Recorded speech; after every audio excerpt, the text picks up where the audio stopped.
మహిళా సాధికారత. ఈరోజు ఉమ్మడి తెలుగు రాష్ట్రాలలో మరి మహిళలు ఇన్ని రంగాల్లోనూ ఉన్నారు అంటే అది విజన్ చంద్రబాబు నాయుడు గారు అని చెప్పాలి. ఒక పక్క మహిళలకు సంక్షేమ పథకాలు కావచ్చు, మహిళా రిజర్వేషన్లు కావచ్చు, స్థాన ఎన్నికల్లో రిజర్వేషన్లు కావచ్చు. మరి దీన్ని మా చంద్రన్న ఏ విధంగా అయితే ఆమోదం తెలిపారో, అందరి అనుమతి అడిగారో, అదేవిధంగా మరి భారతదేశంలో ఉన్న మహిళలందరికీ పెద్దన్నైన నరేంద్ర మోడీ గారికి కూడా మహిళా లోకం తరఫున ప్రత్యేకతమైన ధన్యవాదాలు కూడా తెలియజేస్తున్నాం. కొంత డీలిమిటేషన్ బిల్లును మాత్రం కొందరు వ్యతిరేకిస్తారు. దాన్ని ఎట్లా చూస్తారు? వాళ్ళకి ఏం సమాధానం చెప్తారు? ఖచ్చితంగా అందరికీ న్యాయం జరుగుతుందండి.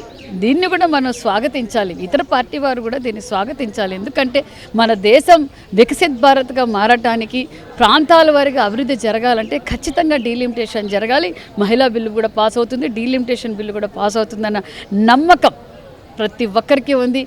ఇదే మీడియా ద్వారా నేను తెలియజేసేది ఒకటే, మరి మా పెద్దన్నయ్య నరేంద్ర మోడీ గారికి, మా ముఖ్యమంత్రి చంద్రబాబు నాయుడు గారికి, పార్లమెంట్లో ఈ బిల్లు ఆమోదిస్తున్న పార్లమెంట్ సభ్యులందరికీ మా మహిళా లోకం తరఫున ప్రత్యేకతమైన ధన్యవాదాలు, అభినందనలు కూడా తెలియజేస్తున్నాం.